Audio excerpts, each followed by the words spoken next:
The sun rises gently over a quiet suburban street, casting a warm glow on neatly trimmed lawns and cozy front porches. For many, this is the backdrop of a new chapter, one filled with the promise of freedom, reflection, and rediscovery. The years after 60 bring a unique blend of challenges and opportunities, a time to savor life's simple pleasures while navigating changes with grace. This is a journey not about slowing down, but about finding new ways to shine. Let's walk through this season together, exploring how to live fully, stay connected, and embrace every moment with purpose. Mornings have a different rhythm now. Take Susan, a 67-year-old from North Carolina, who starts her day with a cup of coffee and a stroll through her garden. She used to rush through her mornings, juggling work and family, but now she cherishes the quiet moments. I never noticed how beautiful the birds sound until I had time to listen, she says with a smile. For Susan and countless others, this stage of life is about rediscovering what brings joy. It's not about grand gestures, but small, meaningful choices like planting a new flower bed or lingering over a good book. Health often takes center stage as we age, but it doesn't have to feel overwhelming. The key is focusing on what feels doable. Dr. Andrew, while a renowned integrative medicine expert, once said, "The best medicine is the kind you don't need to take." Simple habits can make a big difference. For example, walking 20 minutes a day can lift your mood and keep your heart strong. Susan found that her daily walks not only helped her knees feel better, but also gave her a chance to wave at neighbors, sparking little conversations that brightened her day. If walking isn't your thing, consider gentle stretches or chair yoga. Linda, a 72-year-old from Oregon, discovered chair yoga at her local community center. "I thought yoga was for young folks in fancy leggings," she laughs, "but I feel so much looser now, and I've made new friends." Many libraries and senior centers offer free or low-cost classes, and YouTube has countless videos tailored for older adults. The trick is to start small, try 5 minutes a day, and build from there. Nutrition matters too, but it doesn't mean giving up your favorite foods. Think of it as adding rather than subtracting. Swap out a soda for a glass of water with a slice of lemon, or toss a handful of spinach into your morning smoothie. Robert, a 65-year-old from Ohio, was skeptical about healthy eating until his daughter showed him how to make a hearty vegetable soup. "It's so easy, and I feel good knowing I'm doing something good for myself," he says. Here's a quick tip. Keep a bowl of washed fruit on your counter. It's an easy grab-and-go snack that feels like a treat. Easy ways to stay active and eat well. Walk around your neighborhood or local park for 15 to 20 minutes daily. Try chair yoga or stretching videos on YouTube. Search for senior-friendly yoga. Add one colorful vegetable to every meal. Think carrots, bell peppers, or broccoli. Keep hydrated by sipping water throughout the day. Add fruit slices for flavor. Money can feel like a tricky topic, especially when the paychecks stop coming. James, 70-year-old retired mechanic from Texas, remembers the unease he felt when he first retired. "I was so used to budgeting for the present. I forgot to plan for the future," he admits. But with a little guidance from a financial advisor at his local library, James learned to stretch his savings. Planning doesn't have to be complicated. It's about knowing what you have, what you need, and where you can save. One practical step is to review your expenses. Sit down with a notebook and list your monthly bills, utilities, groceries, insurance. Then look for small ways to trim. For example, Mary, a 68-year-old from Florida, switched to a cheaper phone plan and saved $30 a month. "It's not a fortune, but it adds up," she says. Many utility companies also offer senior discounts, so don't hesitate to call and ask. Social Security is another piece of the puzzle. If you haven't started collecting yet, consider delaying until age 70 to maximize your benefits. AARP's website has a handy calculator to help you decide what's best. And don't overlook part-time work if you're interested. Patricia, a 66-year-old from Colorado, took a job greeting customers at a local bookstore. "It's only 10 hours a week, but it keeps me sharp and gives me a little extra cash," she says. Unexpected expenses can throw a wrench in even the best plans, so it's wise to have a small emergency fund. Financial expert Susie Orman advises, save enough to cover at least 3 months of expenses.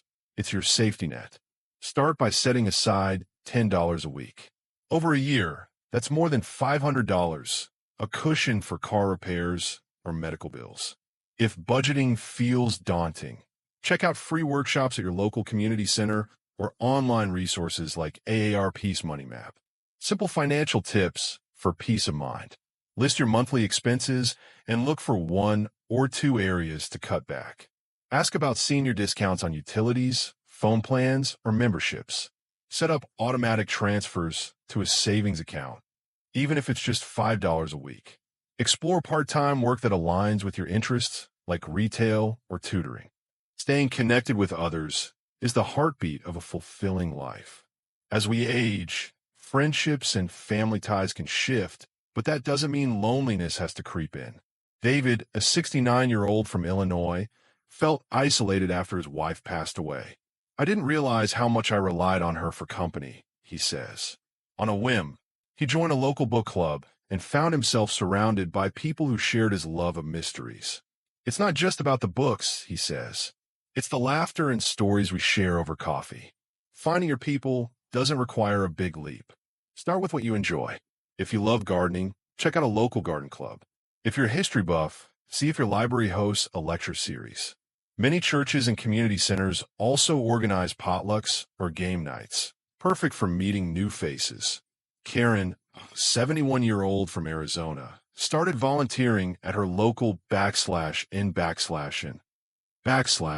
animal shelter. I thought I just walked dogs, but I ended up making friends who feel like family, she says. Technology can also bridge the gap, especially when loved ones live far away. Michael, a 64-year-old from Georgia, was hesitant to try video calls but gave it a shot when his grandkids moved across the country. I was all thumbs at first, he chuckles, but now I'm the one reminding them to call. Apps like Zoom or FaceTime are easier than they seem. Ask a friend or family member to walk you through the setup, or check out free tech classes at your local library. Here's a quick guide to get started. Getting comfortable with video calls. Download a free app like Zoom, FaceTime for iPhones, or WhatsApp. Practice with a friend. Start with a regular phone call, then switch to video. Keep your device on a stable surface to avoid shaky video. Don't worry about looking perfect. It's about connection, not perfection. Relationships with family can also deepen in this season. Barbara, a 66-year-old from Michigan, started a tradition of writing short letters to her grown children, sharing stories from her childhood. They love hearing about the old days, and it's brought us closer, she says. Small gestures, like calling a sibling to reminisce or inviting a neighbor for tea, can weave a web of connection that sustains you. Hobbies are more than just pastimes. They're a gateway to joy and purpose. Richard, a 73-year-old from California, always loved music but never had time to learn ascendingly. He picked up the guitar after retirement. I'm no Jimi Hendrix, he jokes, but strumming a few chords makes me feel alive. Hobbies don't have to be ambitious. Painting, knitting, bird watching, or even puzzles can spark creativity. The key is to try something that feels fun, not forced. If you're not sure where to start, think back to what you loved as a kid. Did you enjoy drawing, singing, building model airplanes? Or explore something new? Many community colleges offer affordable classes for seniors, from pottery to memoir writing. Linda, the chair yoga enthusiast, took a watercolor class on a whim.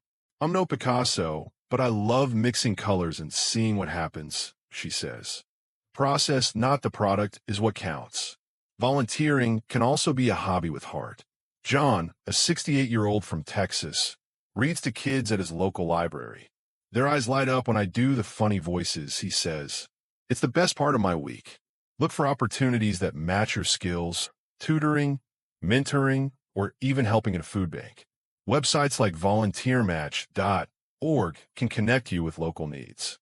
Ideas to spark your next hobby. Try a beginner's class in something creative like painting or photography. Join a local club. Think book clubs, hiking groups, or knitting circles. Volunteer for a cause you care about, like literacy or animal welfare.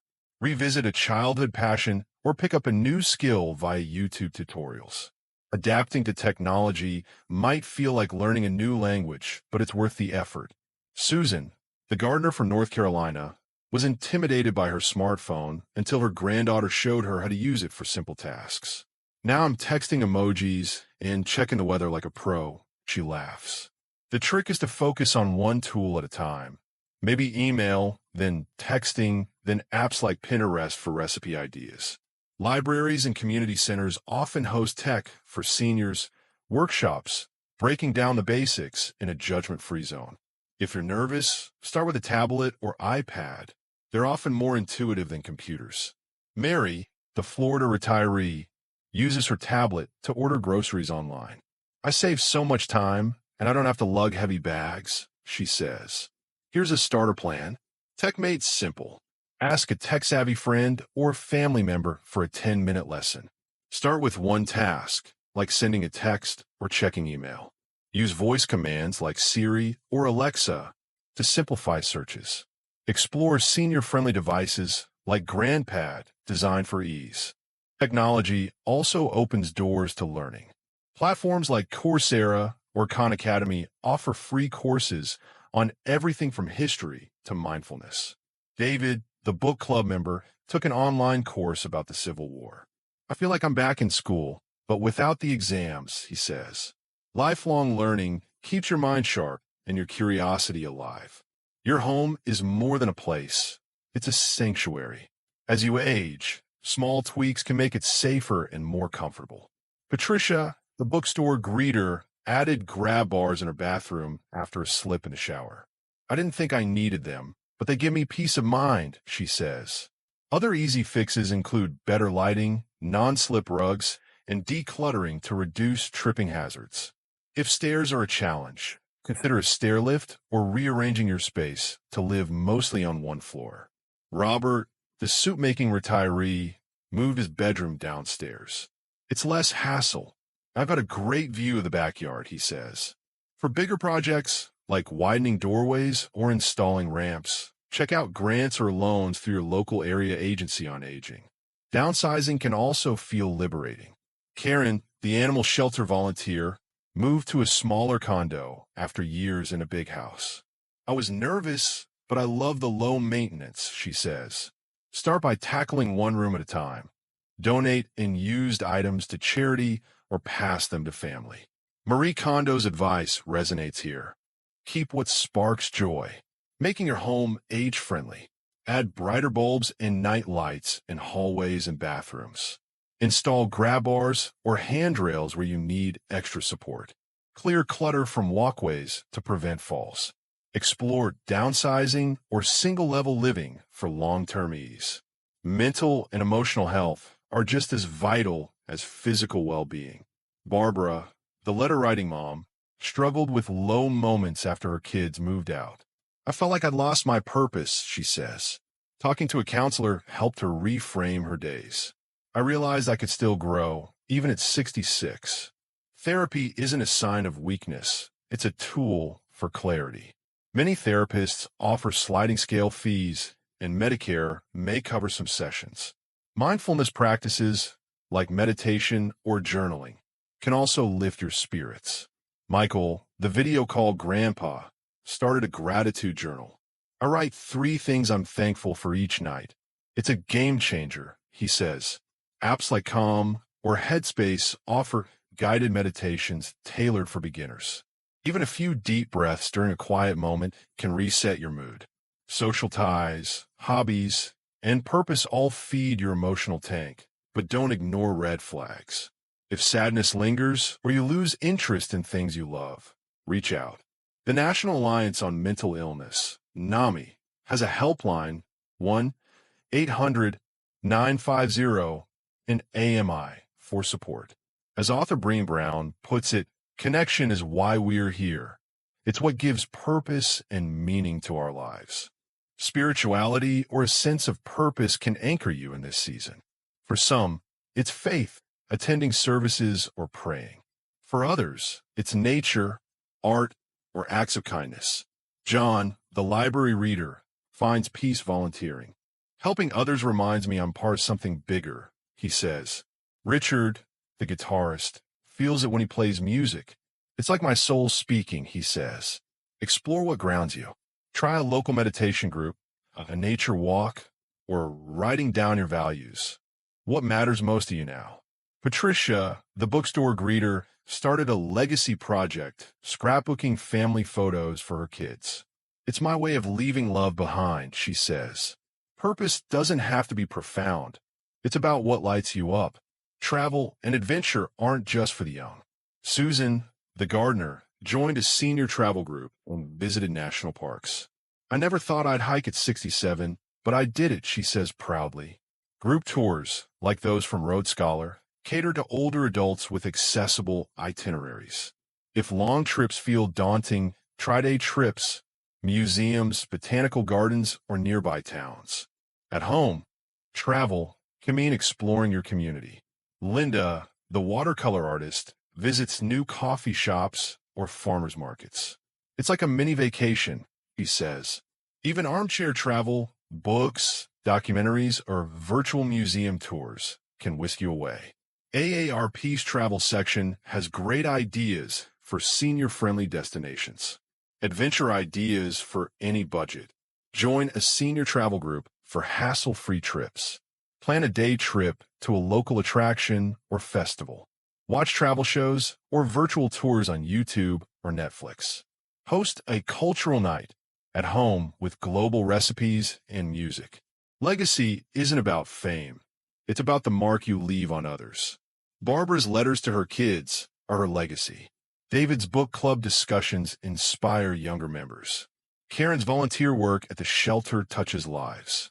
Think about what you want to pass on, stories, values, or acts of kindness. As Maya Angelou said, I've learned that people will forget what you said, people will forget what you did, but people will never forget how you made them feel. Start small. Share a recipe with a grandchild, volunteer your skills, or write a memoir. Patricia's scrapbook is a gift of memory. John's reading to kids plants seeds of curiosity. Your legacy is the love and wisdom you share one moment at a time. The golden years are a canvas for growth, connection, and joy. Whether it's Susan's garden, James's budget tweaks, or Linda's watercolors, every step forward counts. Challenges exist, but so do solutions, practical, accessible, and empowering. As poet Mary Oliver asked, what is it you plan to do with your one wild and precious life? The answer is yours to shape day by day. If this journey resonates with you, we'd love to hear your stories. Drop a comment below, share your favorite tip, or suggest a topic you'd like us to explore next. For more inspiration, subscribe to our YouTube channel, Inner Zen, where we dive deeper into living fully at any age. Here's to thriving in the years that shine brightest.